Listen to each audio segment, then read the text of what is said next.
remember when we were doing the architect work at the beginning of today, and one of the things that I said was that the thought leader box, if you will, is the one that's probably the least, it might be having the biggest gap in this room, which is the reason I think you're here, because otherwise where would you be here, right? And so I'm excited about this panel specifically because we get to look at different facets of thought leadership, not just like, people assume, like when you think of the word thought leader, what do you guys think? Like, yell out some words. What's that? Smart. Opinionated. Contrarian. Expert. Author. And so I really actually want to talk about all those different facets, and that's why I invited these three incredible women to speak into this for all of you, because they're very different in their way that they share their own thought leadership and then share and work with thought leaders to develop their thought leadership, like 3 different ways that they do that. And so thought leadership takes a lot of different forms, but the key one that I want you all to get is you got to own it. You got to own that that's your thing and that that's how you help people. That's one part of thought leadership. And in this case, again, these people actually help people who are developing their thought leadership platforms. So I'm going to let you all introduce yourselves, and then I'm going to ask you some questions. So let's start with AJ. I'm AJ Harper, and I help people write must-read books that people dog-ear, underline, keep forever, drag around, tell everyone about. And I am the co-writer to Mike Michalowicz. If you know him, he's a business author, most known for Profit First, and the co-host of the Don't Write That Book podcast. I'm a publishing strategist and editor. That's how I walk through the world. And I'm also the co-founder of a publishing house that I sold to Chicago Review Press a couple of years ago. And I just want to say and add that AJ was my book coach for Unicorn Team. And when I was seeking out who I wanted to work with, I always seek out the pro. I want to work with the absolute best because your body of work is too precious to be left to the best the people can market the best. Sometimes don't look at who's marketing the best, look at actually the body of work. Body of work includes who are the case studies, what are the books that have been written, what is the quality of the work.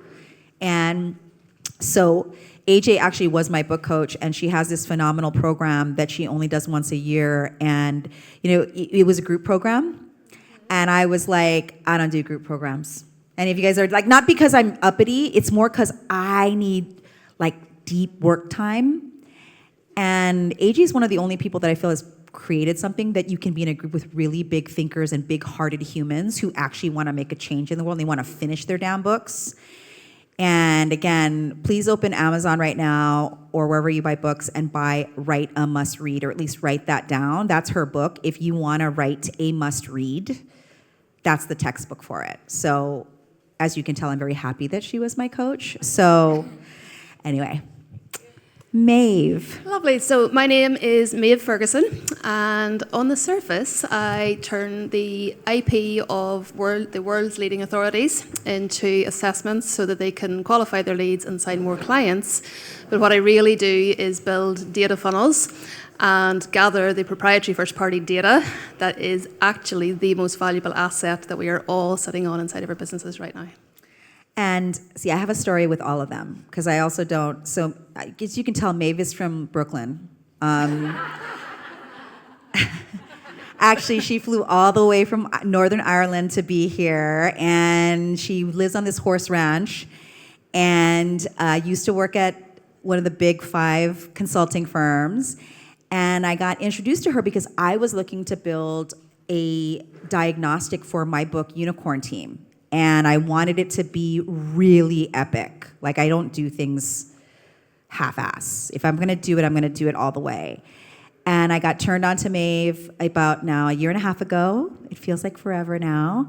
And I loved that I was finding, frankly, a geeky girl. Like a girl who, like, geeks out over coding and like the funnels and the scoring data and like just all that stuff that she geeks out on, that I like the result of that. I like the output. I like the result. I like the transformation. And so we've been a real dynamic duo. I think that the ULTA, which is the Unicorn Leadership Type Assessment that is part of my book,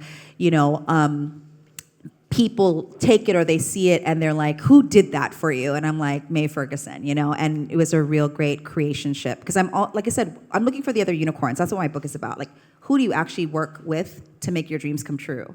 So that's why I put those people in front of you too, so you know who's available, who's legit, who's not legit. And speaking of legitimacy, Tamara Hamai, who has been in my world for over a decade too. And that's the thing about cultivating relationships. Like, people come in and out, they refer work out and whatever. And actually, Tamara, tell them about yourself, because you're really cultivating legitimacy in the thought leadership world. So you want to tell them more about that? Yeah, so hi. I'm Dr. Tamara Hamai, and I help impact-driven founders and service providers to use their legitimacy to build businesses that are sustainable and profitable, but also change people's lives. I am on a mission to make it so that impact is as central to business as profit, and I do that using people's legit client results, actually measuring your legitimacy and using it to stand out from the AI and other noise in the world. I love it. So good, so good. So let's talk about each one of your areas of thought leadership expertise. So books, tech, but diagnostics, codification of, and data, which Maeve and I always geek out. Like, I say thought leadership is the moat, and she says data is the moat, and they really go together, right? And so that's the thing. And then Tamara around legitimacy. So actually, AJ, talk about books, and what do you see when it comes to thought leadership in books? How important does becoming an author play into really establishing yourself as a thought leader, in your opinion? I think it's mandatory at this point, especially because AI is pulling from this one source, which is, really underrepresented voices. So we've got to plant the flag. And one of the ways of doing that is with a book, but not just any book, a book that's actually useful, that delivers on its promised transformation. There's a distinct difference there.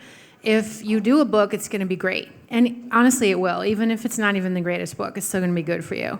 Because a lot of people will say, oh, you have a book. Nice. That's great. You seem legitimate to me. I also love the way you said legit about 5 times when you were talking. But you want a book that is built on legitimate frameworks, ideas, processes that you can confirm actually work. So it's not just about having the book. When you're writing the book, you realize, oh, wait, I need to simplify that. I need to make sure this works for this type of person and not just me.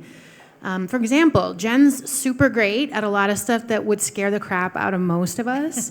So she can't write a book that's just for her. She has to write a book, and she did, that we can all actually use because we don't have her same natural gifts or talents. And people tend to write books thinking about their own ideas, their own stories. How can I organize my stuff? But when you do that, you're leaving the reader out. If you focus on the reader from the beginning, from their starting point, and then try to deliver on that promised transformation, you will not only have written a book that people will talk about forever and ever, but you will actually have changed the way you think about your business, and you'll change the way you think about how you're delivering and talking about what you do. I love that. I had a Post-it note the whole time I was writing Unicorn Team, and AJ was my coach, and it said reader first. Like, I had a Post-it so that every time I would write a chapter, I had AJ in my head saying, Jen, you're writing it for them, not just what you know. And that's also the difference between just expertise and thought leadership. Thought leadership is about bringing the people in, and the book becomes an anchor. A book in general, unless you hit, again, this inflection point like Mel Robbins or James Clear, if that's your goal, great. It is my goal, actually, maybe by my 3rd book, I'd like to get there. So there, I spoke my dream out loud. But the idea is that it doesn't make you a lot of money, the book itself, at first. but it's all of this baked in stuff we're going to talk about after that I talked about in the back end. And if you write the book for the reader, as AJ's directing, and you write it from that angle, but you don't shy away from what you know or your frameworks, and then you choose the right stories and that actually speak to the reader, you're gonna already write things that are gonna draw people in and make them dog ear, share, and refer the book, as AJ said. So yeah, so I hope that's a big takeaway from you. I hope you wrote that reader first. Even when you, like YouTube, viewer first, like watcher first, right? LinkedIn, relationship first. Substack, reader first. You know, like that mindset, but without the victim mentality of like, it's not, but I want them to understand my stuff. It's like find a way to connect your stuff to them. And a book is an amazing way to do that. So Maeve, talk about how like you got into this diagnostic world and how you're seeing it work for, you know, other thought leaders that you're working with. Because Maeve's working with some big time people right now. Some she's under NDA for, so she can't even say their names. But the kind of people in the James Clear-ish kind of world, is my point, are like she's building the engines underneath those books and that infrastructure. Can you share a little insight of like what you've learned and like what they should be thinking about as thought leaders in the making? Yes, absolutely. So what has happened is the knowledge economy has completely collapsed. Our knowledge used to have a lot of value. We used to be able to monetize that through courses, programs, all of the things. And I am a big advocate for AI. I have built like 92 AI agents at this stage. But what has happened with AI is that our knowledge now has no value. And action is almost there. Action maybe has about 18 months still, where people are still requiring us to execute on things for them. That window will also close. But what has happened with the knowledge economy collapse, then everybody ran to AI, putting their intellectual property into little whistles and whatnots with custom GPTs and like flogging their IP for pennies on the dollar. And I call that the AI savior trap. And what has been happening then in the background of all of that is what I call the data demand curve. And there is this stage that we are in, and it is fastest mover first, where the data, all publicly available information, has already been consumed by all of these models. And there is now an unbelievable level of demand for proprietary first-party data. It is the most valuable asset that all of us have.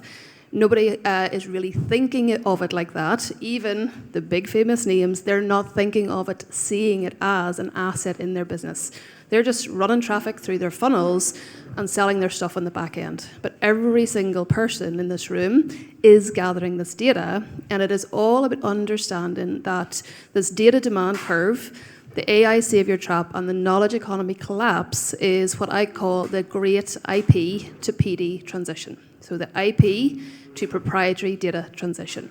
So then the next question comes up. It is, how do we actually capture this data? How do we aggregate this data? How do we monetize that data? And that is exactly what we do with these thought leadership diagnostic assessments. So the easiest way to think about this is if you've ever been through Enneagram, I'm a 3 with a 4 wing, or Myers... 8 with a 7 wing. Myers-Briggs, I'm an INTJ. It is these assessments that either put people into archetypes, or with the unicorn leadership type assessment, I'm a mobilizing strategizer. People start to relate to the archetype that they have been given. They discover something about themselves, and it acts as I always say, like, the leads and clients are a given. What is actually happening on the back end of those assessments is we're gathering hundreds and hundreds of data points, behavioral data, psychographic data, of all of these leads, their purchasing behavior, etc., that the AI companies, the financial institutions are paying fortunes of money for, and it is the hidden asset under every single one of our IPs. Yeah, I love that. And, I forget that when I did, before, to build a diagnostic. It's like $4 million. Oh my God, $4 million. Do any of you know Sally Hogshead, How to Fascinate? That book, Sally's a great friend of mine, and she's also like in this world, and she built the Fascination Advantage, and she spent over $1 million to build that diagnostic. And if you talk to Sally today, she's basically echoing as an author and a very sharp woman and an astute businesswoman to say, like, the one thing I'm just glad about that sunk cost is that the data she sits on is so valuable. And it's why she hasn't written another book yet, because she's like really living off of the data credits, if you will, right? And so it's that thinking and baking it into your strategy. It's not just, should I write a book? But how do I start to think about how do I collect data from people's takeaways from this book, from how people relate to this body of work that I'm presenting in this book? Like, going all the way is that strategic stacking that we've been talking about. That's what makes it so juicy, the opportunity so juicy. And speaking of, because back to like being more human as a moat, legitimacy, which is her this is the way, and let's, like, we worked on that, right, together, like, big time. Tell them more just even about that, because I think people need to hear, like, we all struggle with, like, what's our one thing.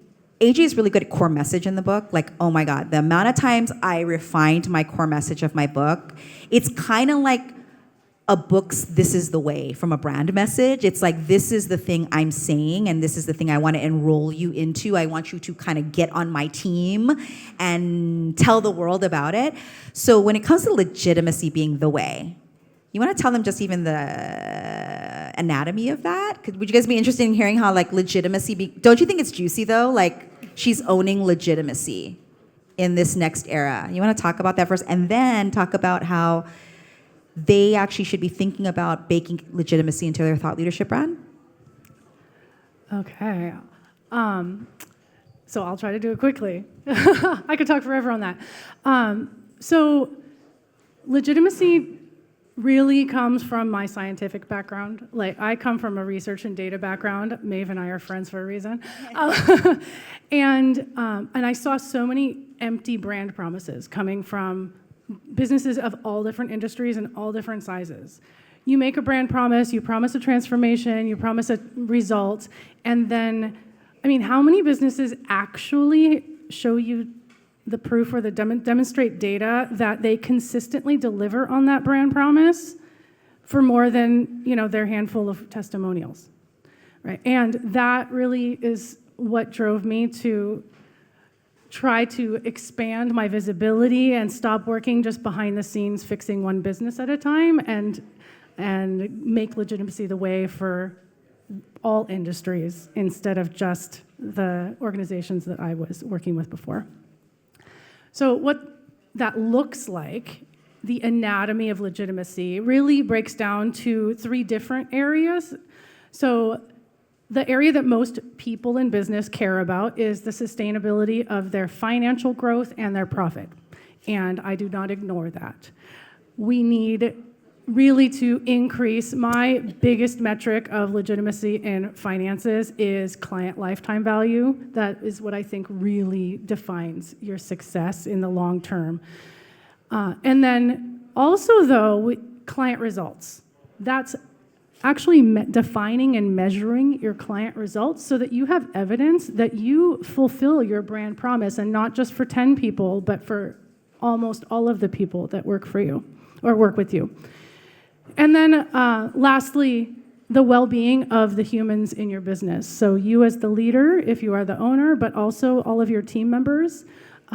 I think that one of the biggest erosions of legitimacy in business is how we erode the people that we work for and work with and have in our organizations. And so that's why, for me, it's a critical part of legitimacy, because it shows that we live our values and we don't just roll over people on the way. So good. And did you see, I mean, I just want to say to you that it's so clear to me how valuable your work is, right? And obviously legitimacy is such a juicy, sexy word in the next era too. So like, we're like, girl, you got to own that word. Own it. Other people can also own the word. You don't have to be the only person that owns a word. Like mine is strategy. There are other people who will say strategy is the way in their own way, but it's my flavor of strategy. It's your flavor of legitimacy. And did you hear her story, her authority story in there about, like, I'm a researcher, I'm a science and data-based specialist. Like Maeve too, they're not hiding behind that their research, science, like, and just owning it. And then if that's your cup of tea, you'll go with this. If you like a lot of performance and theatrics, which whether we are okay or not with it, if you like that more, that's going to be your cup of tea, because their legitimacy might be like, post on Instagram 30 days so people know you're legit on Instagram, right? You see the difference? But this is kind of a higher level of eagle thought versus everyday thought. So anyway, I want you guys to get to know them. As you can tell, they're just so impressive, and I give them my attention, time, money too, because they're amazing. And so get to know them in the room, and thank you so much for being here. Give them a hand. Thank you.